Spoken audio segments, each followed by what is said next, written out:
So hello everyone and welcome back to your channel Gyani academy. मैं हूं नमन अग्रवाल, आप सभी का फेवरेट फैकल्टी। स्वागत करता हूं आप सभी का एक और नए लेक्चर में, जहां आज हम कंटिन्यू कर रहे हैं आपके सीएमए फाउंडेशन की फाइनेंशियल अकाउंटिंग का फर्स्ट चैप्टर, और ये है हमारी फाइनेंशियल अकाउंटिंग सीरीज का पार्ट नंबर 3। तो बिना किसी देरी के शुरू करते हैं अपना काम। जय श्री राम। ओके, तो जैसा कि मैंने प्रीवियस लेक्चर में आपको बताया था, आज जो अपन टॉपिक देखने वाले हैं वो है the 4 frameworks of accounting. Single topic single video में अपन इसको खत्म करेंगे। 4 फ्रेमवर्क्स ऑफ अकाउंटिंग। तो इसमें देखो भैया, अकाउंटिंग क्या है ये अपन ने ऑलरेडी समझ लिया है। अब आज अपन देखने वाले हैं इसके 4 फ्रेमवर्क। 4 फ्रेमवर्क मतलब क्या? 4 फ्रेमवर्क क्या मैं बोल दूं कि भैया अकाउंटिंग के 4 बॉर्डर्स, अकाउंटिंग के क्या 4 बॉर्डर्स, कुछ इस तरीके से, ठीक है। अब बॉर्डर्स या फ्रेमवर्क मतलब क्या कि जो भी हम अकाउंटिंग करने वाले हैं, जब भी हम प्रैक्टिकल अकाउंटिंग करेंगे तो हम इस 4 फ्रेमवर्क के अंदर में ही रह के करेंगे। हम इससे बाहर जो है वो नहीं जा सकते, ठीक है। हम जो भी हमारी अकाउंटिंग करेंगे, जो भी रूल्स वगैरह फॉलो करेंगे, वो एक पर्टिकुलर दायरे के अंदर, एक पर्टिकुलर फ्रेमवर्क के अंदर करेंगे। उसके बाहर हम नहीं जा सकते, हमको नहीं जाना चाहिए, ठीक है। अगर हम उसके बाहर जाएंगे तो फिर क्या होगा? तो बहुत सारी अपने को दिक्कत देखने को मिलेगी। अब ऐसा क्यों है, इसी को अपने को समझना है कि भैया वो फ्रेमवर्क क्या है, उसको फॉलो करना क्यों जरूरी है। क्लियर बात एकदम? हाँ जी सर। तो चलो आ जाओ, क्या लिखा है देखो। According to Collins dictionary, the term framework means the structure that forms a support और फ्रेम और समथिंग। ठीक है, फ्रेमवर्क मतलब क्या बोल रहा है? इंग्लिश जनरल बेसिक यहाँ पे क्या बोल रहा है? अकाउंटिंग की लैंग्वेज में नहीं, बेसिक इंग्लिश लैंग्वेज में क्या बोल रहा है? फ्रेमवर्क मतलब क्या? एक ऐसा स्ट्रक्चर जो किसी को सपोर्ट दे रहा है, या फिर एक फ्रेम ऑफ समथिंग। जैसे कि मैंने यहाँ बनाया ना, जैसे एक फोटो फ्रेम होता है, तो वो क्या हो गया? एक फ्रेमवर्क हो गया। या फिर कोई एक ऐसा स्ट्रक्चर जो किसी ना किसी चीज को सपोर्ट दे रहा है। तो किसी भी तरीके से आप फ्रेमवर्क को समझ सकते हो। आगे, in the context of any system, it is a particular set of rules, ideas or belief which you should use in order to deal with problem or to decide what to do। अब accounting की language में क्या बोल रहा है? Accounting की language में framework मतलब क्या हो गया? रूल्स, रेगुलेशन, आइडियाज वगैरह, बिलीफ हो गया, ठीक है। जो हमको कब यूज करनी है? किसी भी प्रॉब्लम से बाहर निकलने के लिए, या उस प्रॉब्लम में हमको क्या एक्शन लेना है, उसके लिए हम क्या देखेंगे? फ्रेमवर्क की तरफ देखेंगे।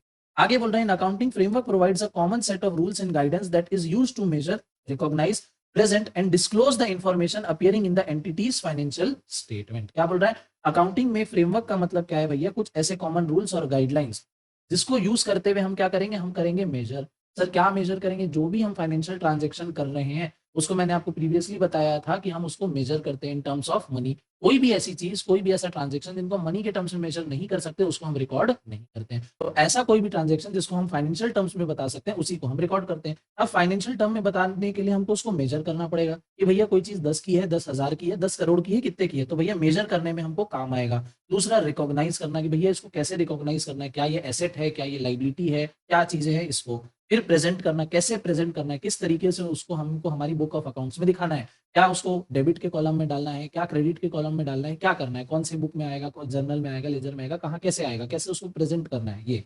फिर एंड डिस्क्लोज द इन्फॉर्मेशन, ठीक है, इन्फॉर्मेशन को बताना, डिस्क्लोज करना। अकाउंटिंग की डेफिनेशन में अपन ने देखा था ना, कम्युनिकेटिंग। तो कम्युनिकेट कर रहे हैं यानी क्या करें? हम हमारी इन्फॉर्मेशन को डिस्क्लोज कर रहे हैं, बता रहे। तो किस तरीके से हमको हमारी इन्फॉर्मेशन को डिस्क्लोज करना है, बताना है, ठीक है, वो अपन को देखना है। एंटिटीज फाइनेंशियल स्टेटमेंट, एंटिटी मतलब कोई भी कंपनी, कोई भी सोल प्रोप्राइटरशिप, यानी इन शॉर्ट एक ऑर्गेनाइजेशन जिसके फाइनेंशियल स्टेटमेंट हम बना रहे हैं, बता रहे हैं। क्लियर बात है एकदम? हाँ जी सर। आगे, 4 फ्रेमवर्क्स ऑफ अकाउंटिंग। अब अकाउंटिंग के कितने फ्रेमवर्क है? 4। कौन कौन से भैया? कॉन्सेप्चुअल, लीगल, इंस्टीट्यूशनल और रेगुलेटरी। क्या क्या? कॉन्सेप्चुअल, लीगल, इंस्टीट्यूशनल और रेगुलेटरी। क्लियर बात है? ये क्या है? अकाउंटिंग के 4 पिलर है। क्या क्या? Conceptual, legal, institutional, regulatory. क्या इसको इसी सीक्वेंस में याद करना जरूरी है? Answer is no. सीक्वेंस आप अपने हिसाब से कैसे भी याद कर सकते हो। हाँ, नाम चारों के चारों याद होने चाहिए। कॉन्सेप्चुअल, लीगल, फिर इंस्टीट्यूशनल और नेक्स्ट आ गया आपका रेगुलेटरी। अब एक एक को समझते हैं कि भैया क्या है ये फ्रेमवर्क। सबसे पहले अपने पास कॉन्सेप्चुअल फ्रेमवर्क। कॉन्सेप्चुअल फ्रेमवर्क यानी क्या? नाम से हमको समझ में आ रहा है कि कहीं ना कहीं इसमें कुछ ना कुछ कोर कॉन्सेप्ट्स क्या होंगे, कैसे हमको चीजें करनी है, उसके बारे में दिया होगा। तो पढ़ो क्या है। The conceptual framework is the body of inter related objectives and fundamentals. क्या बोल रहा है? कॉन्सेप्चुअल फ्रेमवर्क क्या है? ये बॉडी है। किसकी बॉडी है भैया? इंटर रिलेटेड ऑब्जेक्टिव्स की। ऑब्जेक्टिव्स क्या होते हैं? बिजनेस के एम क्या है, बिजनेस के गोल क्या है, और उसके फंडामेंटल्स यानी अकाउंटिंग वाला पार्ट। तो दोनों के बीच में क्या है? Inter related. ये क्या है? फ्रेमवर्क है, एक बॉडी है, conceptual framework. The objectives identify the goal and purpose of the financial reporting and the fundamentals are the underlying concept that help achieve those objectives। क्या बोल रहा है? ऑब्जेक्टिव मतलब क्या कि भैया हमारा गोल क्या था, हम क्या चीज को अचीव करना चाह रहे थे, हमारा पर्पस क्या था फाइनेंशियल रिपोर्टिंग के पीछे। और फंडामेंटल क्या है? Fundamental on the other hand क्या है? अंडरलाइन कॉन्सेप्ट है जिससे हम अपने ऑब्जेक्टिव को अचीव कर सकते हैं। जैसे फॉर एग्जाम्पल, हमारा ऑब्जेक्टिव है कि साल के एंड तक हमको मान लो 10,000 रुपीज प्रॉफिट अर्न करना। क्लियर बात है एकदम? अब हम क्या करेंगे? साल भर काम करेंगे, उसकी अकाउंटिंग भी साथ साथ में करते जाएंगे। क्या करेंगे? साल भर काम करेंगे, अकाउंटिंग भी साथ साथ में करते जाएंगे। मान लो 6 महीने बीत गए, 6 महीने बीत गए, अभी तक अपने को अगर मैं आइडल लूं तो भैया 5,000 के प्रॉफिट तक अपने को आ जाना चाहिए था। हमारा टारगेट था कि साल भर में क्या करेंगे भाई, 10,000 रुपए प्रॉफिट कमाएंगे। 6 महीने बीत गए तो आइडियली अभी तक अपने को 5,000 रुपए प्रॉफिट कमा लेना था। अब अकाउंटिंग से हमको पता चलेगा क्या हम अपने टारगेट को मीट करने की तरफ बढ़ रहे हैं या नहीं बढ़ रहे हैं। अकाउंटिंग किया, मान लो हमको पता चला कि भैया अभी तक तो हमने 5,000 नहीं 3,000 का प्रॉफिट हो, आगे 6 महीने हमको क्या स्ट्रैटेजी करनी है, उसके लिए हमको क्या हेल्प करेगा, ये अकाउंटिंग के फंडामेंटल्स हेल्प करेंगे। क्या हेल्प करेंगे, फंडामेंटल्स हेल्प करेंगे, जिससे हम हमारे ऑब्जेक्टिव को क्या है अचीव करें, जिससे हम अपने ऑब्जेक्टिव को अचीव करें। क्लियर बात है एकदम। सर माइक को थोड़ा सा मैं एडजस्ट कर लेता हूँ। आगे लिखा है दोज कॉन्सेप्ट्स, आगे लिखा है those concepts which provide guidance in selecting transaction events and circumstances to be accounted for, how they should be recognized and measured and how they should be summarized and reported। क्या बोल रहा है इसमें, वो concepts हैं जो कि हमको गाइड करते हैं। क्या बारे में गाइड करते हैं कि भैया हमको कैसे सेलेक्ट करना है कि भैया कौन से ट्रांजेक्शन को रिकॉर्ड करना है, नहीं करना है, मेजर करना है तो कैसे मेजर करना है, उसके बारे में बताते हैं। सारे इवेंट सर्कमस्टेंसेस को, ठीक है, कैसे रिकॉग्नाइज करना है, कैसे मेजर करना है, और उसकी समरी हमको कैसे बनानी है और उसको कम्युनिकेट हमको कैसे करना है, तो इसके बारे में हमको ये बताते हैं। आगे it states the objectives of general purpose financial reporting and the information provided by it. भैया कॉन्सेप्चुअल फ्रेमवर्क का एम क्या है, क्या ऑब्जेक्टिव है कि भैया जनरल पर्पस जो है फाइनेंशियल रिपोर्टिंग का वो पूरा हो जाए, इन्फॉर्मेशन जो हम देना चाह रहे हैं, मतलब अकाउंटिंग प्रॉपर अच्छी तरीके से बने, उसको हम आगे लोगों को अच्छी तरीके से बता पाए। Conceptual framework also guides on the qualitative characteristics that the financial statement must possess. ठीक है, तो भैया ये क्वांटिटेटिव ही नहीं क्वालिटेटिव कैरेक्टरिस्टिक्स पे भी अपना फोकस करता है। आगे लिखा है conceptual frameworks often plays an important role in development of institutional framework and assist prepares to develop consistent accounting policies when no accounting standard applies to a particular transaction or other event or when a standard allows a choice of accounting policy। क्या बोल रहा है, accounting जो एक अपना conceptual framework है, conceptual framework क्या कर रहा है यहाँ पे, एक इंपॉर्टेंट रोल प्ले करता है। कब इंपॉर्टेंट रोल प्ले करता है कि हमारी जो इंस्टीट्यूशन है, हमारी जो ऑर्गेनाइजेशन है, उसका स्ट्रक्चर कैसे होगा, उसका स्ट्रक्चर कैसे होगा। जैसे फॉर एग्जाम्पल अगर लूँ, आप लोगों ने डेप्रिसिएशन पढ़ रखा है क्लास 11th में, डेप्रिसिएशन निकालने के आपने दो मेथड्स पढ़े हैं, डेप्रिसिएशन निकालने के आपने दो मेथड्स पढ़े, एक को मैं कर देता हूँ मेथड 1, एक हो गया आपका मेथड 2। ठीक है, यानी क्या है, स्ट्रेट लाइन मेथड, WDV। ठीक है, मेथड 1 और 2 से समझते हैं अपन। अब आप इससे भी डेप्रिसिएशन निकाल सकते हो, आप इससे भी डेप्रिसिएशन निकाल सकते हो। क्लियर बात है एकदम। दोनों में आपको पता है कि आंसर्स जो है वो क्या है, अलग अलग आते हैं, आंसर क्या है, डिफरेंट आते हैं, डीलिंग दिया। ठीक है, मेथड 1 से आप आंसर निकालोगे तो कुछ अलग आएगा, मेथड 2 से आंसर निकालोगे कुछ अलग आएगा। अब आपको क्या यूज करना है, आपको क्या यूज करना है, ये आपको चूज करने में कौन हेल्प करेगा, कॉन्सेप्चुअल फ्रेमवर्क। कौन हेल्प करेगा, कॉन्सेप्चुअल फ्रेमवर्क। मेथड दोनों भी सही है, गलत कुछ भी नहीं है, बट आपको आपके लिए कौन सा यूज करना है, कॉन्सेप्चुअल फ्रेमवर्क आपको इस चीज में हेल्प करेगा। यानी क्या बोल रहा है, कुछ अकाउंटिंग स्टैंडर्ड्स बने हुए हैं, कुछ क्या है, अकाउंटिंग स्टैंडर्ड्स बने हुए हैं, बट अगर आपको अकाउंटिंग स्टैंडर्ड्स के बीच में कंफ्यूजन हो रहा है तो कौन सा आपके लिए बेस्ट रहेगा, उसके लिए कॉन्सेप्चुअल फ्रेमवर्क हेल्प करेगा। कुछ ऐसी भी चीजें हैं जो बोल रहा है कि भैया कुछ ऐसी भी चीजें हैं, या मान लो फ्यूचर में भी कोई ऐसी चीजें आ सकती है जो करेंटली हमारे अकाउंटिंग स्टैंडर्ड में कवर नहीं है, जो करेंटली हमारे अकाउंटिंग स्टैंडर्ड में कवर नहीं है। अब उसको क्या हमको रिकॉग्नाइज करना है, रिकॉग्नाइज करना है तो कैसे करना है, मेजर करना है तो कैसे करना है, रिकॉर्ड करना है तो कैसे करना है, उसमें भी कौन हेल्प करेगा, कॉन्सेप्चुअल फ्रेमवर्क। क्लियर बात है एकदम। वही चीज यहाँ पे लिखी हुई है कि भैया अकाउंटिंग पॉलिसीज को डेवलप करने में हेल्प करता है when no accounting standards applies. कुछ ऐसी चीज में अगर कोई भी अकाउंटिंग स्टैंडर्ड नहीं लग रहा है तब आप उसकी अकाउंटिंग कैसे करोगे, उसके लिए भैया हेल्प करता है एक पर्टिकुलर ट्रांजेक्शन के लिए या इवेंट के लिए। क्लियर बात है एकदम। या कभी आपको अकाउंटिंग स्टैंडर्ड ही बोल देते हैं कि आप ये पॉलिसी भी फॉलो कर सकते हो या ये भी फॉलो कर सकते हो, ऑप्शन है आपके पास। अब कौन सा आपके लिए बेस्ट है, उसके लिए भी अगेन ये आपको हेल्प करेगा। This is conceptual framework. आते हैं अपने दूसरे फ्रेमवर्क पे, दैट इज भैया लीगल फ्रेमवर्क। दैट इज क्या, लीगल फ्रेमवर्क। क्या है ये, Businesses are often controlled by various statutes under which they are formed। Statutes मतलब एक तरीके से आप इसको एक्ट समझ लो। अपन ने लॉ में इंडियन कॉन्ट्रैक्ट एक्ट पढ़ा है, वैसे ही पार्टनरशिप एक्ट होता है, बहुत सारे एक्ट होते हैं, कंपनीज एक्ट होता है। तो क्या बोल रहे हैं, बिजनेसेस जो है भैया उनको ये एक्ट को फॉलो करना पड़ता है जिस एक्ट के अंदर वो बने हैं। जैसे for example in India partnership organisation are govern by Indian partnership act 1932। Partnership act क्या है, इंडियन पार्टनरशिप एक्ट 1932 के अंदर जो सारी बातें, जो सारे रूल्स लिखे हैं उनको फॉलो करना पड़ता है, किसको, पार्टनरशिप वाले। क्लियर बात है। वैसे ही जो लिमिटेड लाइबिलिटी पार्टनरशिप होती है उनके लिए भैया लिमिटेड लाइबिलिटी पार्टनरशिप एक्ट 2008 है। वहीं cooperatives are control under cooperative societies act 1912। Companies are govern under companies act. In addition banks are control by banking regulation act. Insurance companies are covered under insurance act. Electricity company के लिए भैया central electricity act है। ठीक है, तो यही बोल रहा है कि भैया जितनी भी सारी ऑर्गेनाइजेशन है कोई ना कोई एक्ट को वो फॉलो करती है, उसको फॉलो करना है। ठीक है, all the statutes including various rules framed under them not only govern the administrative set up of this organization but also provide important guidelines regarding use of resources, financing and also on the maintenance of books of accounts and treatment of specified transaction. क्या बोल रहा है कि भैया ये जो हमारे पास legal framework है, लीगल फ्रेमवर्क यानी भैया जो लॉ में लिखा है, लीगल फ्रेमवर्क क्या हो गया, लॉ वाली चीजें हो गई यहाँ पे।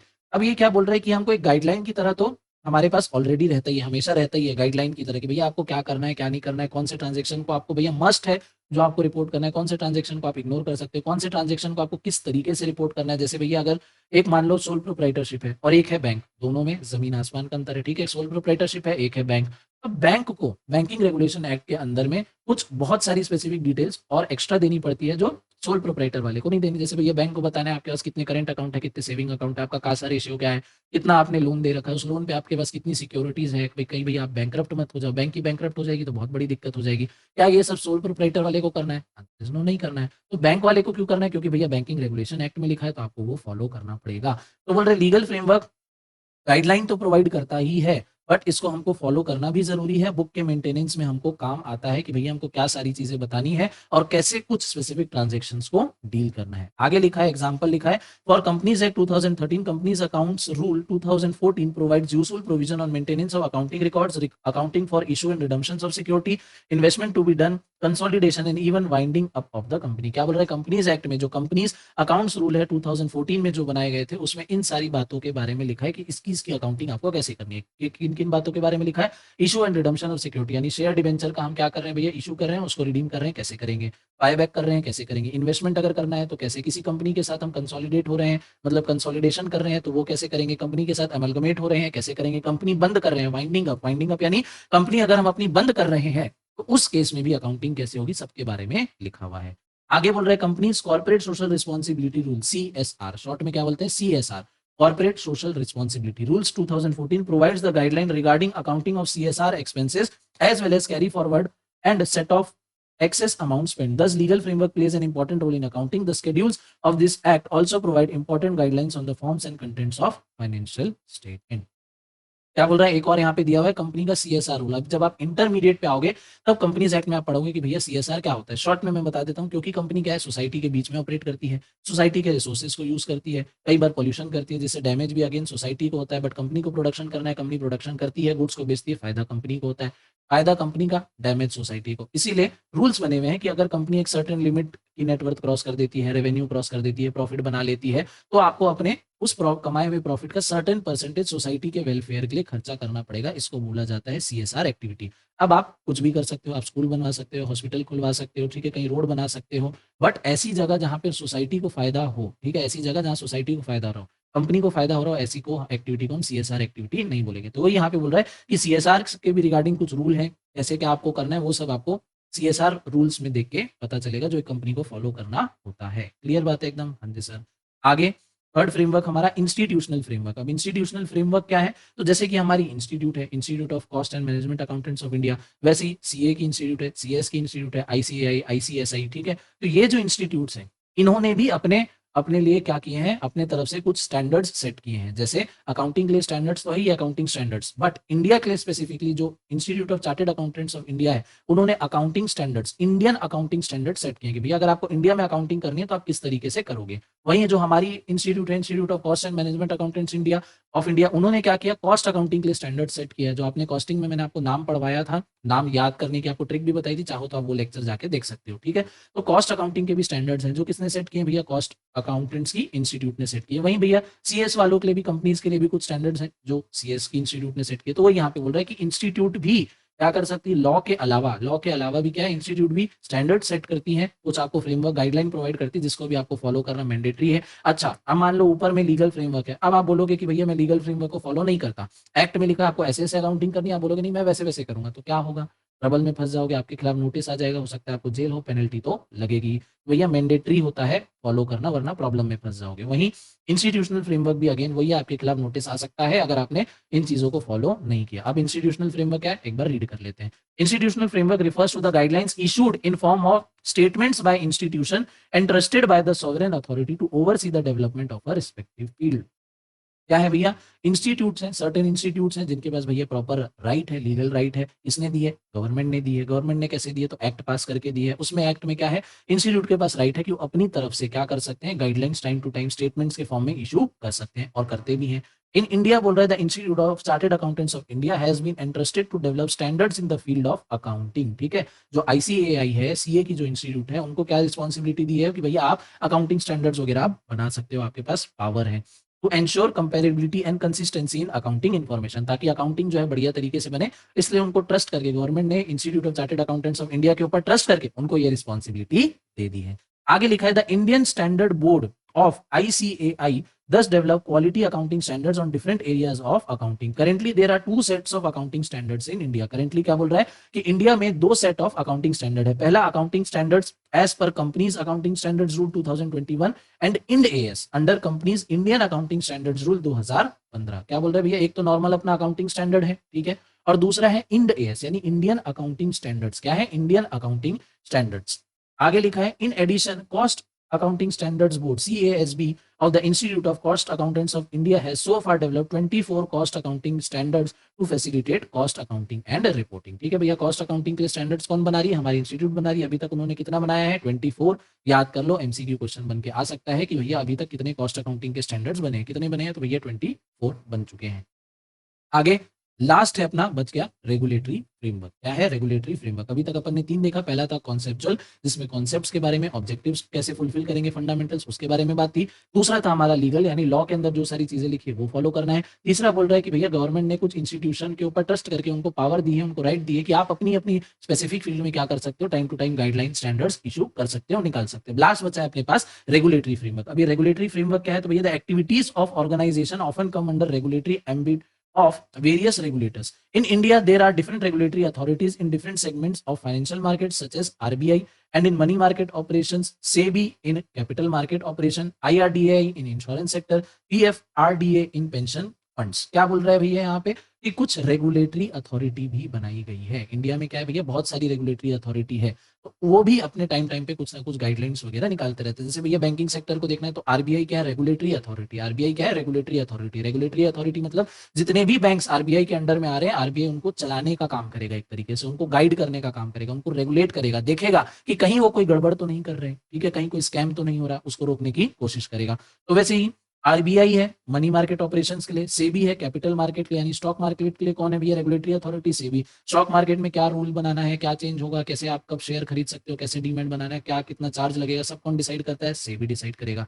फिर आईआरडीएआई इंश्योरेंस सेक्टर, भैया इंश्योरेंस ले होते हैं, गाड़ी का इंश्योरेंस, खुद के लिए, अपने लिए इंश्योरेंस, घर के लिए इंश्योरेंस, फायर इंश्योरेंस, तो उसके लिए रेगुलेटरी अथॉरिटी कौन है, आईआरडीएआई है। वैसे ही पेंशन फंड के लिए, ठीक है, पेंशन वगैरह जो मिलती है, कैसे मिलेगी, कितना पैसा जमा होगा पेंशन फंड में, कितना इंटरेस्ट मिलेगा, कब मिलेगा, कैसे मिलेगा, उसके लिए भी रेगुलेटरी अथॉरिटी है, पीएफआरडीए। आगे बोल रहा है in addition there are telecom regulatory authority of India, TRAI, competition commission etcetera. तो भैया टेलीकॉम यानी Airtel, Jio, BSNL, Vodafone Idea, ये सबको भैया कैसे टावर लगाना है, क्या होना चाहिए रिक्वायरमेंट, भैया रेट आप कितना रख सकते हो, उसके रिगार्डिंग जो भी रूल्स है सब टेराई बनाती है। फिर कंपटीशन कमीशन भी है, ताकि भैया कोई बहुत बड़ा प्लेयर मार्केट में सारा अपना मोनोपोली मत बना ले, थोड़ा सा कॉम्पिटिटिवनेस रहे मार्केट में, तो इसको देखने के लिए कंपटीशन कमीशन भी है। आगे लिखा था regulation impose by these authority may also have important bearing on accounting in certain entity. क्या बोल रहा है, अब ये जो रेगुलेटरी अथॉरिटी है, ये जो अपना रेगुलेशन वगैरह निकालेगी, इससे आपके अकाउंटिंग में भी चेंजेस आ सकते हैं और उसको आपको फॉलो करना पड़ेगा। जैसे for example regulation issued by SEBI largely shape the accounting and more importantly reporting by a listed firm in India. जैसे सेबी ने भैया कोई भी रूल दे दिया, कोई भी कुछ रूल अपना निकाल दिया, तो जितनी भी इंडिया की कंपनी स्टॉक मार्केट में लिस्टेड है, ऑलमोस्ट मतलब 5,000 से थोड़ी ज्यादा ही है, 5,000 से ज्यादा जितनी भी स्टॉक मार्केट में कंपनी लिस्टेड है, उनके ऊपर सबके ऊपर इंपैक्ट आएगा और सबको अपनी अकाउंटिंग सेबी के अकॉर्डिंगली थोड़ी बहुत चेंज करनी पड़ेगी। वैसे लिखा है similarly regulation framed bye IRDI affect the accounting and reporting of insurance company. Banking में भैया बेसल नॉर्म्स बने हुए हैं, other guidelines issued by RBI determine करता है कि भैया अकाउंटिंग कैसे करनी है ऑफ एनपीए। एनपीए यानी नॉन परफॉर्मिंग एसेट, यानी बैंक के पास कुछ ऐसे एसेट हैं जो परफॉर्म नहीं कर रहे हैं, तो उसकी आपको एंट्री कैसे करनी है, कैसे उसकी अकाउंटिंग करनी है। Central electricity regulatory commission terms and conditions of tariff regulation 2009 affect the determination of tariff and accounting in electricity company in India. India में भी क्या है भैया, इलेक्ट्रिसिटी के लिए बहुत सारी कंपनी है, कुछ प्राइवेट है, उससे ज्यादा सरकारी है। अपने पास हर एक स्टेट का अलग अलग इलेक्ट्रिसिटी बोर्ड होता है, जो क्या करता है, इलेक्ट्रिसिटी जनरेट करता है, सप्लाई करता है। तो कैसे अकाउंटिंग करनी है, वो कहाँ से पता चलेगा, तो भैया इतना लंबा चौड़ा यहाँ पे नाम है, रेगुलेशन है 2009 में जो आया था, उसके अकॉर्डिंगली हमको करना पड़ता है। आगे क्या लिखा है, कंक्लूसिव पॉइंट है the above four framework provides the foundation on which accounting and more specifically corporate accounting is based in India. They help to streamline the accounting process and help to improve quality and reports generated and thereby contribute to overall development of accounting. क्या बोल रहे हैं भैया, जो चारों भी framework हमारे पास हैं वो क्या कर रहे हैं, अकाउंटिंग को एक स्पेसिफिक डायरेक्शन में एक प्रॉपर स्टैंडर्ड सेट कर रहे हैं, अकाउंटिंग को क्या कर रहे हैं, स्ट्रीमलाइन कर रहे हैं। ऐसा नहीं कर रहे हैं कि भैया मान लो जैसे दो बैंक है या दो बिजली बनाने वाली कंपनी, एक अलग तरीके से अकाउंटिंग कर रहा है, दूसरा अलग तरीके से कर रहा है, दोनों में भैया कोई सिमिलैरिटी है ही नहीं, तो हम कंपेयर कर ही नहीं पाएंगे कौन सही कौन गलत, कौन ज्यादा अच्छा परफॉर्म कर रही है। ठीक है, तो ऐसी सब चीजें ना हो, एक प्रॉपर सेट स्टैंडर्ड हो, मार्केट में सेम तरीके से काम हो, ताकि हम इजीली जज कर पाए कि भैया कौन सी कंपनी बेस्ट परफॉर्म कर रही है, कौन सी वर्स्ट परफॉर्म कर रही है। उसके लिए कुछ स्टैंडर्ड्स, कुछ फ्रेमवर्क बनाए गए हैं जो कंपनी को फॉलो करने पड़ते हैं। कितने फ्रेमवर्क हैं, तो 4 है, जो अपन ने अच्छी तरीके से डिटेल में डिस्कस कर लिया है। क्लियर बात है एकदम? हाँ जी सर। नीचे आपको दिख रहा होगा forms of organization, last topic है इस चैप्टर का, जो कि फटाफट से आपको 2-3 दिन के अंदर ही इसकी वीडियो देखने को मिल जाएगी। इस वीडियो के लिए मैं कोई भी लाइक टारगेट नहीं रख रहा हूं, बट अगली वीडियो के लिए जरूर से होगा। ठीक है, तो आज की इस क्लास को हम यहीं पे एंड करते हैं। अब लास्ट तक बने रहे, अपना वैल्यूएबल टाइम देने के लिए दिल से धन्यवाद।